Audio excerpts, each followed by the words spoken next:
This is K.M. Weiland, and you are listening to the 195th episode of the Wordplay Podcast. I got to call it a wrap on the first draft of the annotated Jane Eyre, and my brain is officially pooped. I've been gunning it pretty hard all winter to get through a number of projects, but now that I've pretty much cleared my desk, it's time for a break. I actually stink at taking breaks, but sometimes the tattered brain cells just need some time to regroup. So I'm planning a week of reading, lounging, movie watching, sleeping in, and if the weather's nice, lots of walks. After that, it's on to editing the Jane Eyre manuscript, and to my unfettered delight, starting the first draft of Storming. How to use stream of consciousness. The latest post in the video series on my blog answers a viewer's question about the uses and practicality of stream of consciousness. To watch it, visit my website at www.helpingwritersbecomeauthors.com. New videos are posted every Wednesday. And now, I hope you enjoyed this week's podcast. Be a better writer. Get organized. The organization of our offices, desks, and computers isn't just for neatniks. Every writer can learn to write better and more efficiently by putting in a little extra time into cleaning up. If we can spend less time trying to find our favorite pin or our notes on one of our minor characters, we'll be able to spend more time actually writing. Organization always comes down to personal style. One person's slob fest is another person's I know exactly where everything is. Some of us need a little clutter to help us feel comfortable in our workspaces. Some of us need everything squared away so we can think better. How you organize isn't so important as just doing it. Following are a few tips I've found useful in keeping my writing life organized and myself on track to write that next novel. Let's start big and work our way down to the small stuff. Whether your desk is your bed, your kitchen table, or, wonders of wonders, an actual desk, the important thing is putting and keeping your stuff in places that are both memorable and convenient. Make use of space savers such as mail racks and drawer organizers.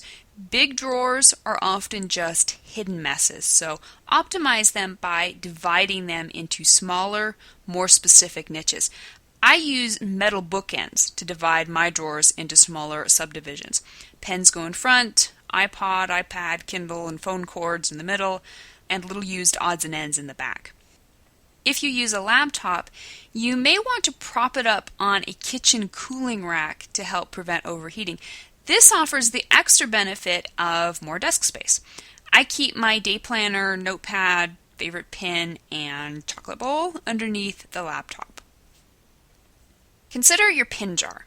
I keep one black pin, one blue pin, one red pin, one pencil, one highlighter of each color, and one pair of scissors. When I'm finished using them, they always go straight back into the jar.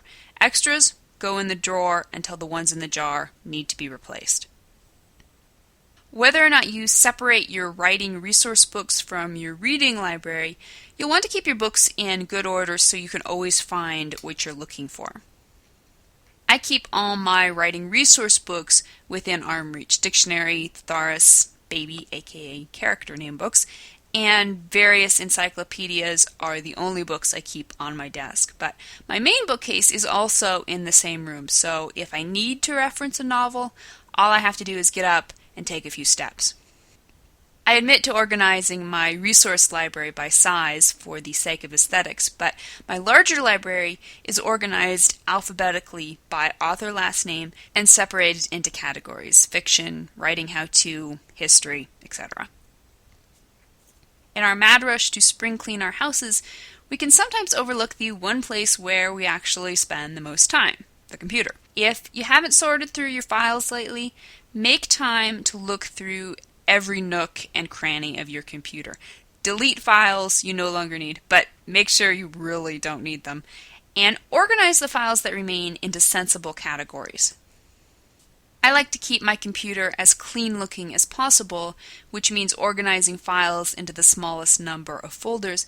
However, I also want to save time by not making myself click through numerous subfolders before I finally get to the one I want.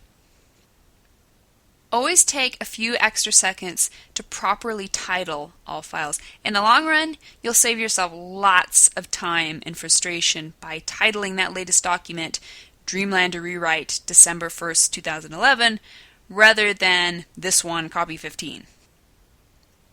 While you're elbow deep in computer dust, take another minute to sort through your browser's bookmarks and add-ons. I make extensive use of folders and subfolders in my bookmarks. Every few years, I go through all the bookmarks and delete any links that are dead or no longer useful to me. I reserve my bookmarks bar for sites I visit frequently. Again, make sure you title everything as sensibly as possible. If you won't be able to tell what a bookmarked site is at a glance, you'll probably never use it anyway.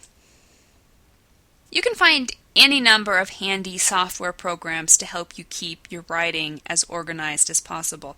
Scrivener is the industry leader, but my personal favorite is the free alternative YWriter. It allows me to organize all my story notes by scene and chapter, among other handy things. I do my actual writing in Word, but nothing I've found beats YWriter for keeping my notes in order and my mind focused on my story instead of my messy writing folder. Thank you for listening to the Wordplay Podcast.